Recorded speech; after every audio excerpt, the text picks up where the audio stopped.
Discover, reflect, transform.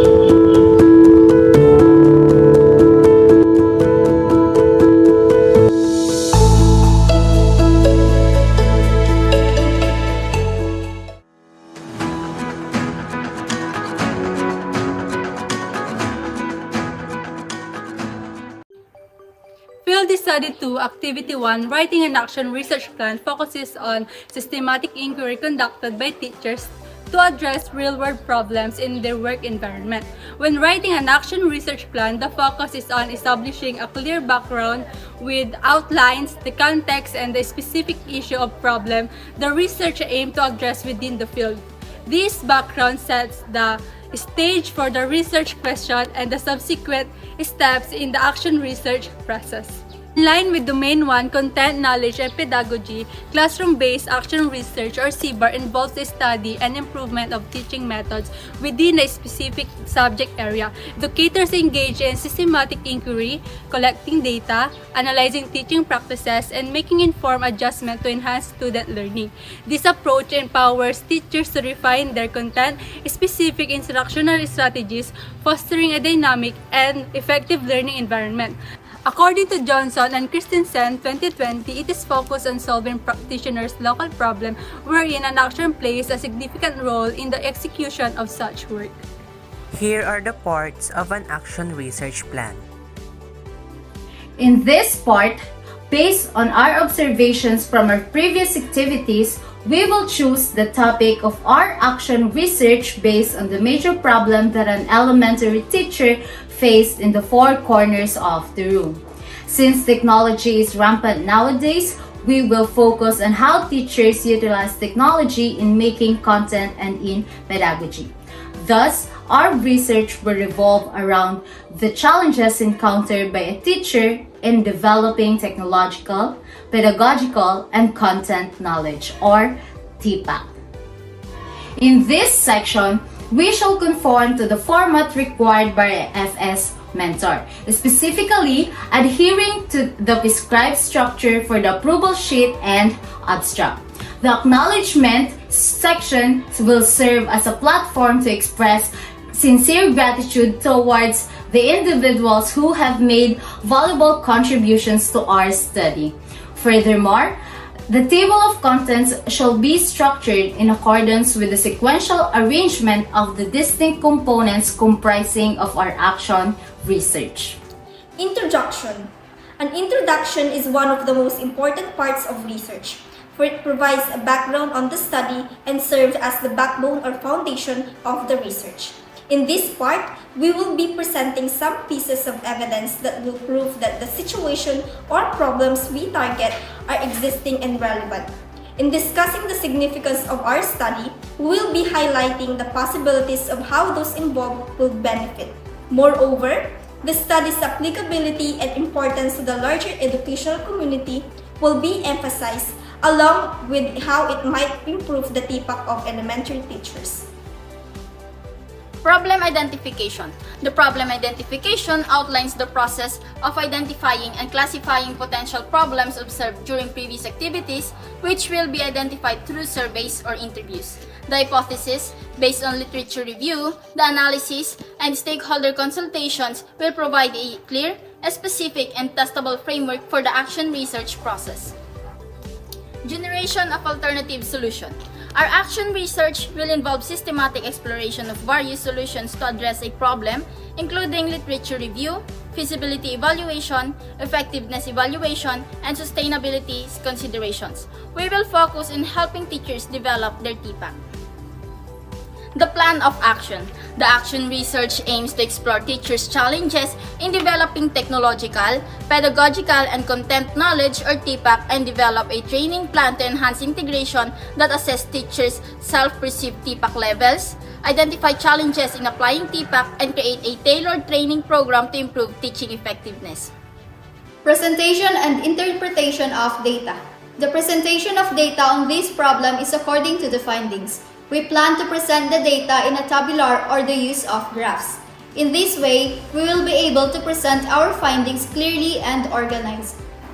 Findings, conclusions, and recommendations. In this phase of our action research, we will present the results derived from our systematic data collection and analysis. The primary findings of the study, an assessment of the success of the intervention that we put into place, and thoughts on the entire research process are all summarized in the conclusion. A strong conclusion indicates the importance of the study in resolving the stated issue in the possibility for further development in the environment under study. Action research recommendations offer doable actions based on the study's conclusions. These recommendations are meant to improve the situation or deal with the problem that has been identified. Specific adjustments to procedures, guidelines, or practices may be part of the recommendations. The action research project has a practical impact because of its clear and concrete recommendations. In putting together our bibliography, we will gather a list of all the books, papers, and resources that we will use or found during our research. This list includes important details like the authors, titles, publication years, and sources of these materials. For our appendices, we will include some pieces of evidence such as additional facts, figures, or supporting documents that give more depth to the information in the main text. Our curriculum vitae will contain information about our educational background, our experiences in research, any publications we have, and other important qualifications. Do you consider your proposed action research plan beneficial in coming up with an excellent CBAR? Yes, we consider our proposed action research plan beneficial in coming up with an excellent CBAR because this proposed our action research plan will serve as our guide in creating our whole action research. It helps us to identify our goals, strategies, and outline of our task, which will make the work easier and allow us to be more efficient in the use of our time. Furthermore, it gives us time to think critically about the things that we need to do, and it helps us to organize our ideas before proceeding and directing them to the main task.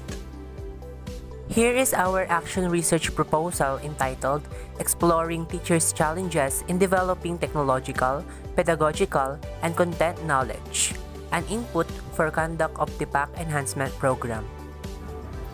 Background of the study.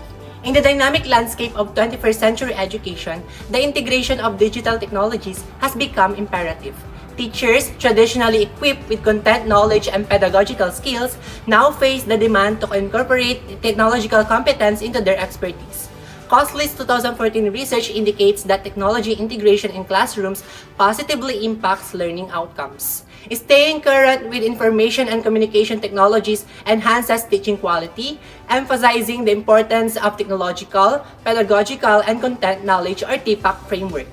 However, CURT 2018 notes that teachers encounter challenges in acquiring and applying this integrated knowledge, including internal factors like resistance to change and external factors such as inadequate resources.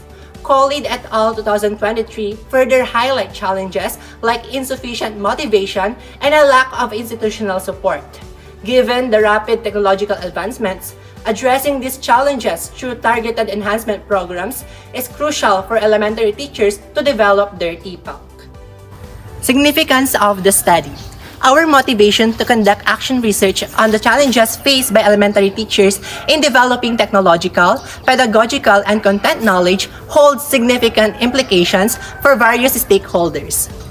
For teachers, the identification and resolution of TPAC challenges paved the way for tailored professional development initiatives, empowering educators to seamlessly integrate technology into pedagogy. Students may benefit from an improved learning environment with interactive and personalized classes, promoting essential 21st century skills. School administrators will gain insights for informed decision-making on resource allocation, curriculum formulation, and professional development activities, enhancing overall teaching quality. This research will also provide a foundation for future researchers to explore creative solutions and contribute to the continuous development of the educational practices and theoretical frameworks related to TPAC. While technological pedagogical content knowledge framework is valuable for guiding teachers in integrating technology into their teaching methods, educators frequently face challenges in implementing TPAC effectively. Several areas of knowledge of a teacher are mandatory to master. The underpinnings of effective teaching are subject matter or content knowledge and pedagogical knowledge. In this part, we will identify what part does the teacher mostly find difficult in applying TPAC. This action research aims to explore the teacher's challenges on technological, pedagogical, and content knowledge. Also, it aims to provide enhancement programs for the teachers. Specifically, it seeks to answer the following questions. First, how do the teachers evaluate the classroom performance in terms of technological knowledge, pedagogical knowledge, and content knowledge? Second, what are the challenges encountered by the teachers in applying technological, pedagogical, and content knowledge in the classroom? Third, what plan of action can be suggested in developing technological, pedagogical, and content knowledge to improve teachers' performance? Research hypothesis. There are significant challenges experienced by teachers in developing technological, pedagogical, and content knowledge in the classroom. The performance of the teachers was affected due to the professional development training programs they experienced. Alternative solution. In our upcoming action research, we propose a comprehensive strategy to enhance teachers' technological, pedagogical, and content knowledge or TPAC. This includes school-based programs, workshops, and online courses for hands-on TPAC training.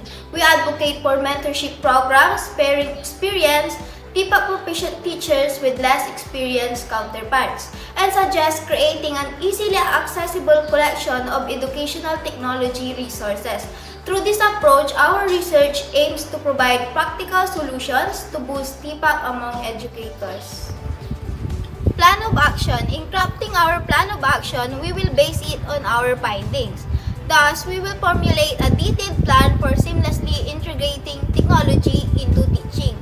The objective is to enhance teachers' technological, pedagogical, and content knowledge with practical solutions, overcoming obstacles and fostering effective technology use. A clear timeline will guide implementation, ensuring active engagement and support for our esteemed educators in achieving shared goals. Here is our partial plan.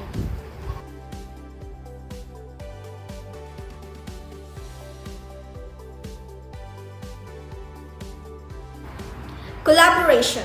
In order to accomplish classroom-based action research, every step of the way from the introduction to the action plan, everyone engaged in constant open communication, idea sharing, and cooperative influence on all aspects of the research. The word collaboration was chosen as the adjective because it characterizes the group's collective task as cohesive and fruitful. The team's synergy created a productive environment where we could all benefit from different viewpoints and bring our special strengths to its research section.